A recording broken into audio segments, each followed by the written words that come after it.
Married at First Sight. Hey, I want to give a shout out to Auntie's Advice. I'm going to do 3 videos in one. Shout out to Auntie's Advice. Shout out to my Indian sisters. And shame on the man coming over here crying in the comment section. Okay. I'm going to do real 3 quick. Ready to love. I can't do it, girl. Okay, you see, I don't took down the Thanksgiving decorations. And the Christmas decorations is still over there. And all I have done is my living room. And I still have to do my dining room. And I'm tired and I'm about to go to bed. Okay. I want to thank you for your love and support. Thank you for those comments on the video today. I really appreciate you. For those of you who's picking up the books on sale, I absolutely love you. I adore you. Shout out to Auntie's Advice. Let me get my purse. Let me get the purse and get the offering now, honey. I was on Auntie's video this. I don't know why I always listen to Auntie's Advice at work. I don't know why I do that. Okay, because I can't. I was hollering. You hear me? The girls at the job was like, "Geez, what girl? Why is you listening to so funny?" I say, "Girl, we hold up there with all these dollar bills. Come on, Saints. $20." I said, "Girl, Auntie said the vagabond." Okay, talk about the Dusty. Okay, Auntie said the vagabond, aka the Dusty, aka you, showed up at Merlin's house with a sandwich bag. Okay, with, I wrote it down. She said a blender, a dog, and some drawers. Okay, she said underwear. I'm saying drawers. I said, Auntie, you better shout. Pass the offering plate. You hear me?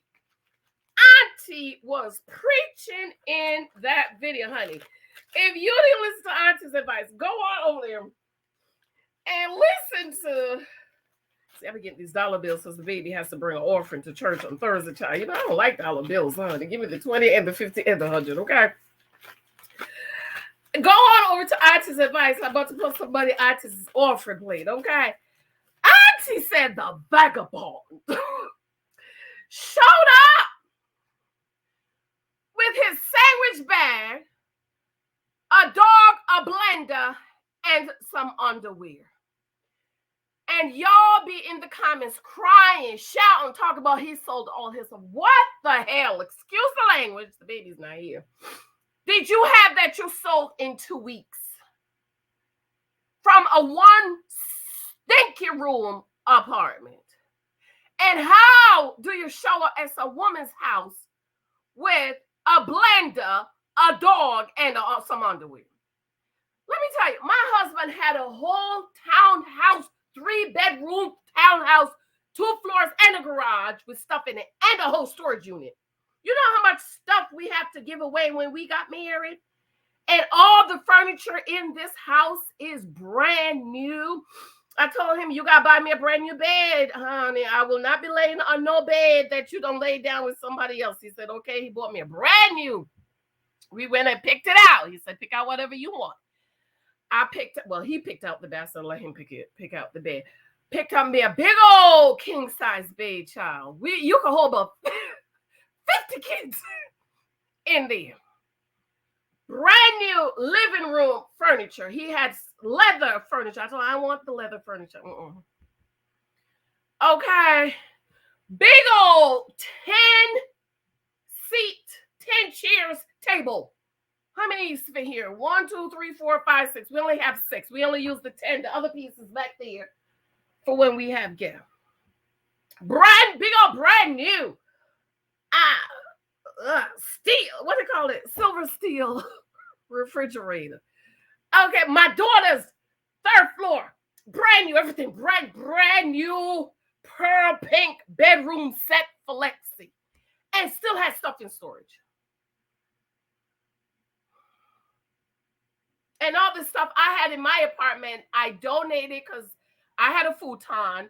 Lexi had a twin size bed. We donated that. I had a 1-bedroom apartment. And we actually gave away and donated most of what Michael had. Michael still has some stuff in storage that the hurricane just came and got. But the insurance company is going to pay him for. And this Dusty vagabond, I like vagabond better than Dusty. Show up with some drawers, a dog, and a sandwich bag.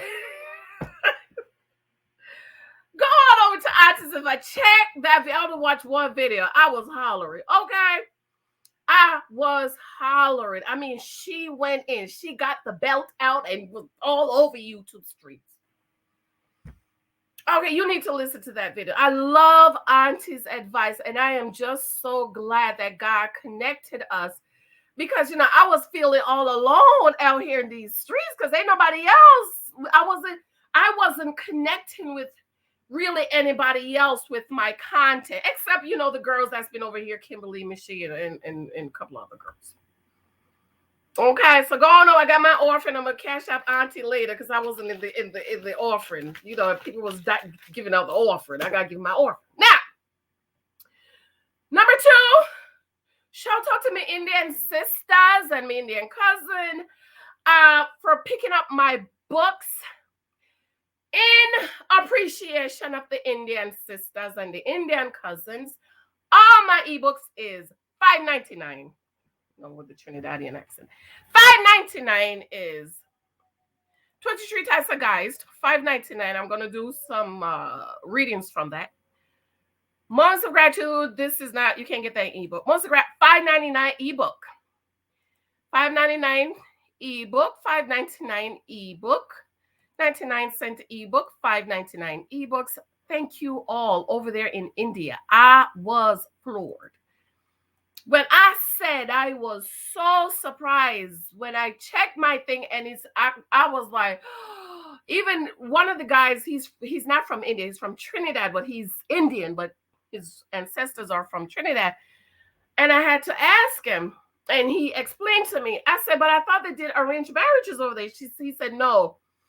In the urban areas, in the cities like New York, they're more modernized. And, you know, out in the bushes in the countries like where we're from, then they still do that. But so, in celebration of my Indian cousins and my Indian sisters, the ebooks are $5.99. 50% off for all my Indian sisters and my Indian cousins. Thank you for the love. Thank you. I really appreciate it. When I tell you, I am so shocked. I shocked. I said 50% off everything. So run over there. It's Cyber Monday. I will keep it on sale for the rest of the week for the Indian cousins and sisters. Well, actually, it's for everybody. But because of them, you're getting $5.99. So give a shout out to the Indian sisters and cousins. Now, back to this. Ladies, I just read a comment in my comment section. I forgot the name that quick. Please don't come over here looking for the pity. Okay? Please don't come over here.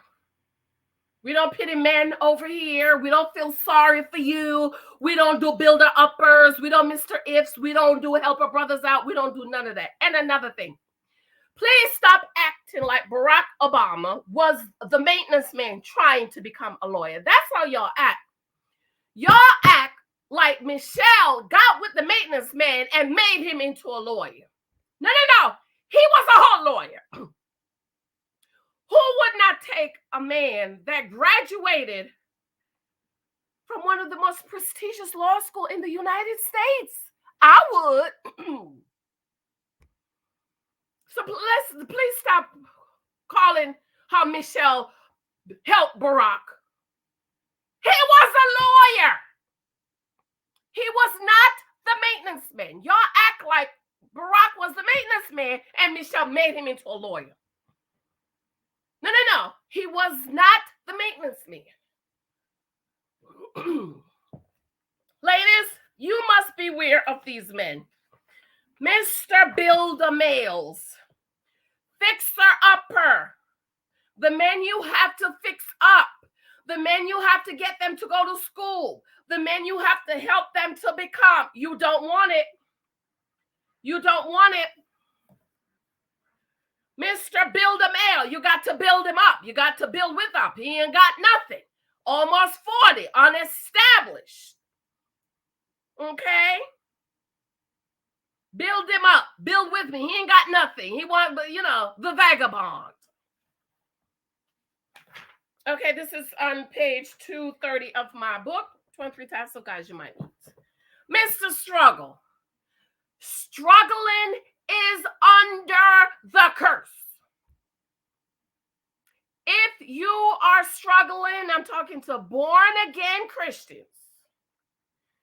If you are born-again Christians, I'm talking to. If you are currently struggling in any area of your life or your marriage, you are living under the curse. You need to get out from underneath the curse and get under the open heaven. What did Malachi say? Bring you all the tithes and offering into the storehouse and prove me, test me now, and see if I will not open up the windows of heaven and pour you a blessing that you will not have room enough to receive. Ladies, do not marry a man that will cause you to struggle. Don't do it. Don't help him up. I don't care how many women struggle with their men, and 55 years later, they're doing good. Trust me, baby. She is tired. She is worn out. And she's probably resentful of him. Do not marry a man that will have you struggling. We don't do boyfriends over here. Dating is about data. Gather the data.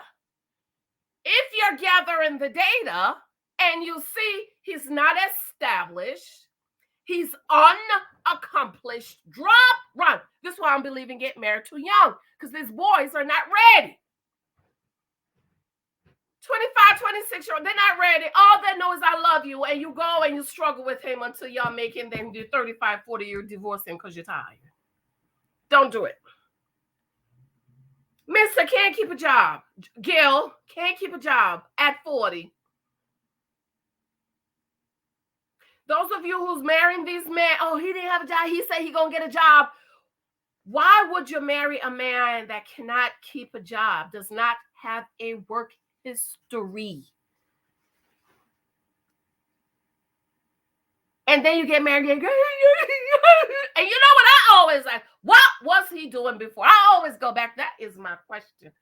What was happening before you marry him? He didn't have a job. So you married a whole man that didn't have a job. So that means you paid for the engagement ring, the rings, the wedding, whatever. You paid for the marriage certificate, whatever. You paying all the bills. I know you're crying. I want to hear it. Mr.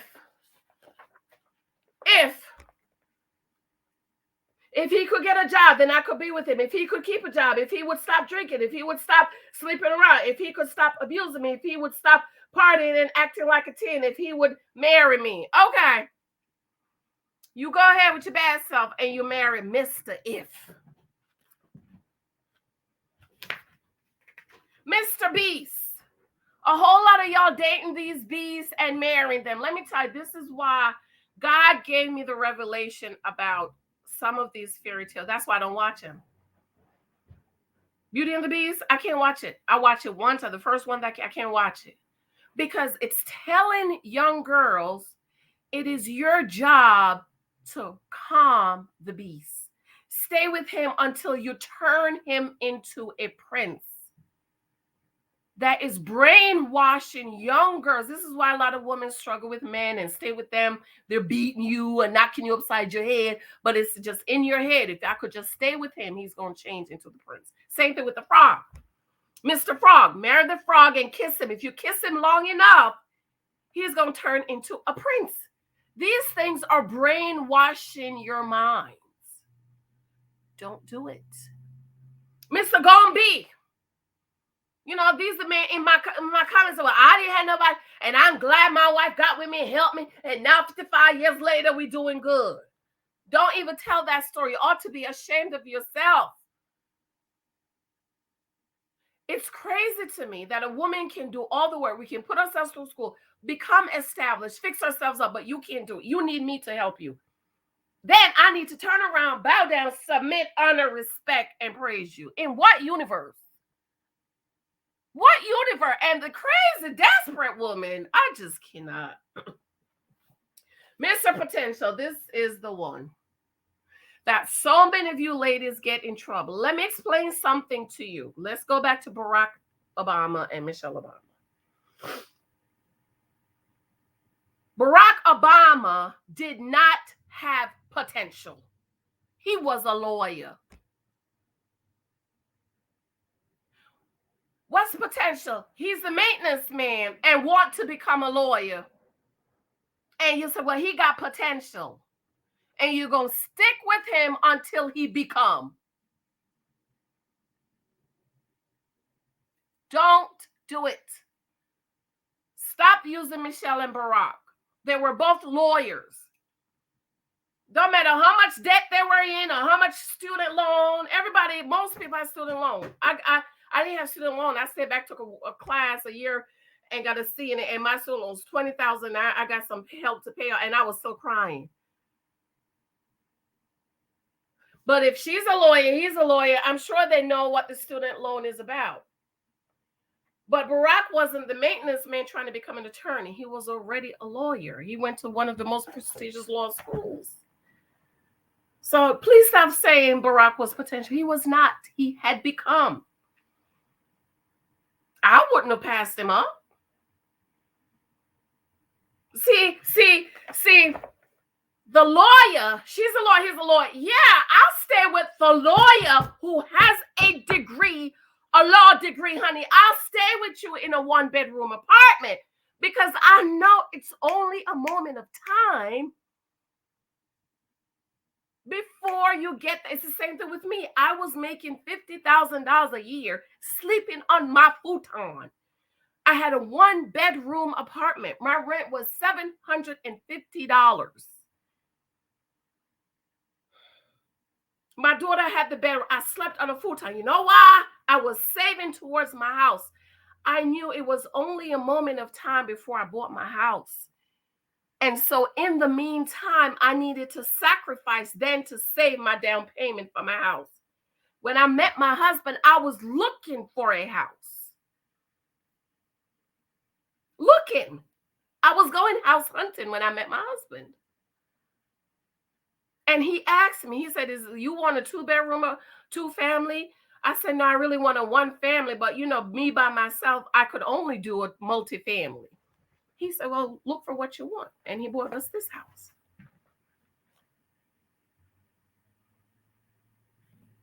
Your 2 medical students in a 1-bedroom? Yeah. But Pookie, you in medical school, and Pookie don't even have a high school diploma, want to talk about he want to be a doctor. And you're supposed to spend all these years building him. Don't do it. Mr. Shot Girl by Mr. Rap Sheet. I don't even understand how y'all get with these men that have these rap sheet here from Timbuktu. Mr. Trying, sounding like Lil Michael. Mr. I want to start my own business. Well, why haven't you started it? Ooh, excuse me. Okay. And then Mr. Hobo, Hobo. Gil was a hobo. Make sure you spell it because you don't want people to think you're saying the other word. Hobo, Hobo, sexual. 3 months before his lease is up. What kind of place you live that is 3 weeks? Sorry, 3 weeks you didn't give your landlord notice. Nah. Hobo, sexual. Just looking for somewhere to live. Mr. Roommate, a lot of y'all, that's why y'all met at Merla. Y'all want her to take her hard-earned money to take care of this grown, almost 40, unestablished, unaccomplished man because she got it. And didn't I tell you he couldn't afford his half of the apartment, girl? I told you. He couldn't afford it. Okay? Driving around in a name brand car in somebody else's name because his credit was tore up to the floor up. Showed up at the reunion looking like a whole clown. Name brand from head to toe. That's what you call a typical and have no savings. None. but you have name brand from head to toe, driving around in the car that you can't even have in your, it's a shame when you can't even put a car in your name. And it's a Discover, who was it that said MasterCard, Discover, Visa, American Express can't trust you to put your raggedy ass name on plastic. You want to put your name on a woman. Sit on down somewhere. Oh, Mr. 50-50, Mr. trying to get a record deal. Mr. Help her brother out. Ooh, your girl, well, I don't date those type of men anyways. Okay, I don't do dusties and vagabonds, as Auntie said. But anyways, girl, I'm tired. I'm about to go. I gotta go leave. I'm tired. But anyways, I love you, girl. Let me know what you think. Go make sure you watch Auntie's advice. Drop some orphan in her money plate, girl. That she preached a whole sermon, girl. I was got my dollars. Thank you so much for your love. Remember, these books are on sale. The ebooks are available, so check them out. They're only $5.99, girl. That you're not gonna see $5.99 again. Okay. I love you. The audio is also available for 10 years, girlfriend. Love you. Bye ya. Bye ya.